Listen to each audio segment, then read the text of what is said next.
I'm Jeremy Lafredo for Rebel News in front of the UN headquarters in New York City. This week, the UN sister organization, the WHO, declared monkeypox a crisis of international concern, ringing what experts call the agency's loudest alarm bell. I have decided that the global monkeypox outbreak represents a public health emergency of international concern. The decision was made against the advice of the World Health Organization's advisory panel, which voted 9-6 not to declare monkeypox an emergency of international concern. WHO Director Tedros overrode his expert panel's decision, the same panel that also voted against declaring monkeypox an emergency last month. This is the first time since the Public Health Emergency of International Concern system was created in 2005 that a Director General made such a declaration without the panel's endorsement. Seemingly, in an effort to make it look like his decision wasn't at odds with the science, Tedros tried to tell the media that 9-6 is a tie, and he had to act as a tiebreaker. And 9-6 is very, very close. I then had to act as a tiebreaker. Anyone familiar with elementary math understands with almost no explanation that 9-6 is not a tie. Claire Wenham, a global health expert, told Science magazine that this is big, unprecedented decision-making by the Director General. Lawrence Gostin, a professor from Georgetown University, explained that the declaration of a PHEIC gives the WHO additional powers. It is also the loudest alarm bell the organization can ring. He said declaring a PHEIC makes governments and the global public sit up and take notice. But this alarm bell can do more than make other countries take notice. It's legally binding. According to the US CDC, the WHO's international health regulations are a, quote, legally binding agreement to make sure all countries have the ability to respond to public health events.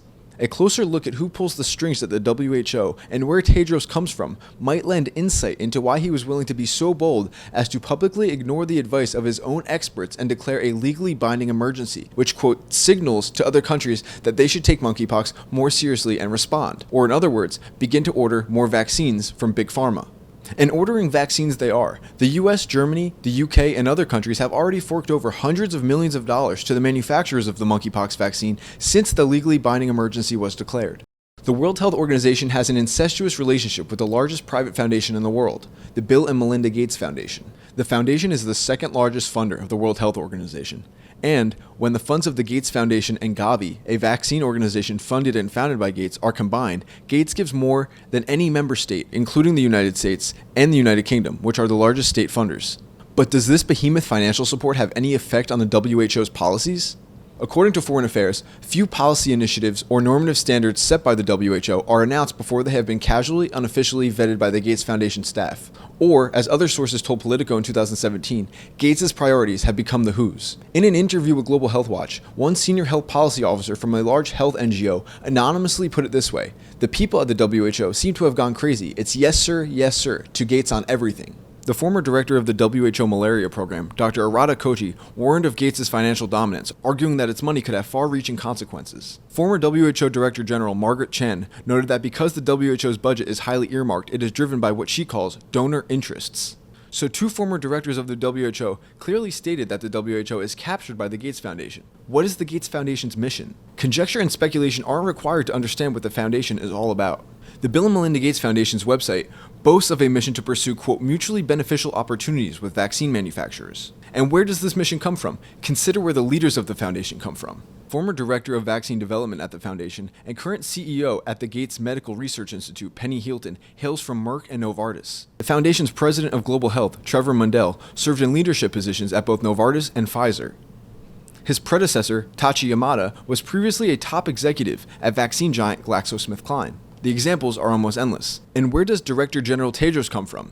He led what critics have called the disastrous response against COVID-19, and now he's in charge of monkeypox. Tedros can largely thank Bill Gates for his career. After being in charge of Ethiopia's health ministry, during which he was accused of covering up 3 separate epidemics, he entered the realm of health politics, being given the prestigious position as a board member at Gates' Gavi, and then another prestigious position on the board of Gates' Global Fund. It was these high-level positions at Gates' founded and funded organizations that acted as a jumping board for Tedros to become then the Director General of the WHO. He can now be found retweeting Bill Gates on Twitter and selling Gates-authored books.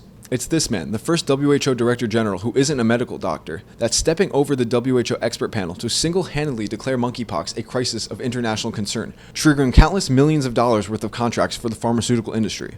It's slick, corrupt careerists like Tedros and undemocratic supranational organizations like the WHO that will declare crisis after crisis and emergency after emergency to shore up power and pressure supposedly sovereign nations to follow in lockstep. For Rebel News in New York City, I'm Jeremy Lafredo. If you don't think the corrupt WHO should be exercising its power over supposedly sovereign nations, go to nopandemicctreaty.com and sign our petition. That's No Pandemic Treaty.